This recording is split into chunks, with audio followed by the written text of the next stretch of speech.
তোমায় যদি ডাকি আমি নিভৃত নির্জনে, তুমি কি দেবে সাড়া?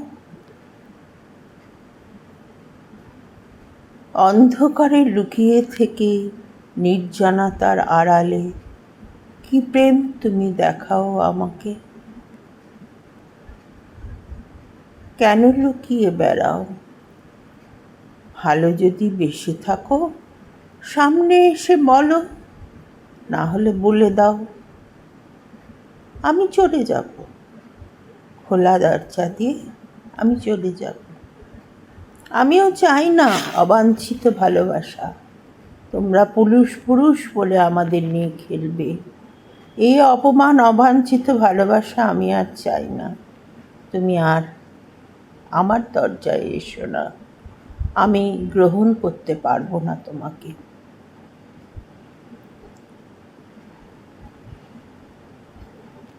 কত মাঠ কত ধান, কত মাঠ কত ঘাট পেরিয়ে একটা শান্ত নদীর তীরে বসেছিলাম একা। কেন এলে আমার কাছে? শান্ত একটা মেয়ে আমার পাশে এসে বসলো হঠাৎ, আমার চেয়ে অনেক ছোট। সে বলল, জানো দিয়াদি, আনন্দ তুমি আমাকে চেনো? বললো, হ্যাঁ তোমাকে আমি চিনি, তুমি তো খুব কবিতা বলো, লেখো। তোমার কবিতা, তোমার লেখা আমার না ভীষণ ভালো লাগে। আমি এবার বইমেলা থেকে কিনেছিলাম। আমি বললাম, তাই নাকি? তাহলে তো তোমাকে একটা চকলেট খাওয়াতে হয়। না না দিয়াদি, আমি তোমাকে চকলেট খাওয়াবো। এই হলো ভালোবাসা একটা ছোট্ট মেয়ের কাছ থেকে। এটা আমার জীবনের একটা পরম প্রাপ্তি হয়ে রইল।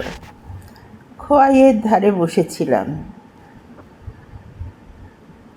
একা একা চুপচাপ।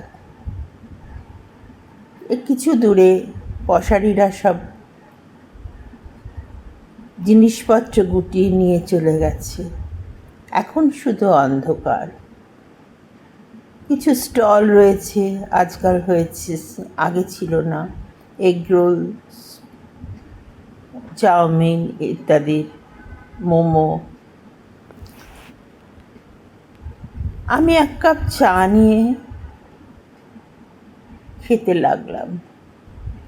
একটু হাওয়াটা ঠান্ডা লাগছিল, ফুকফুকে কাশি হচ্ছিল, গলায় আঁচলটা জড়িয়ে নিলাম। মনে হলো কে যেন কাছে এসে বসলো। তাকিয়ে দেখি পাশে কেউ নেই। সবই মনের ভুল। মন অজান্তে এত ভুল করে, সেই অজানার পেছনে ছুটে চলে খালি। কেন যে এরকম করে? মন কি ভালো নেই? মন কি চায় মন বোধহয় নিজেই জানে না। এত তো লিখি মনকে নিয়ে, তবু মন কেন ছোটে অজানার পেছনে? নিজের অজান্তেই হয়তো ছুটে চলে। আমি আর ছুটে চলি না।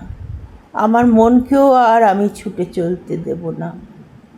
নিস্তব্ধ নীরবে নিজে একান্ত একটা কোণে জায়গা করে নেব।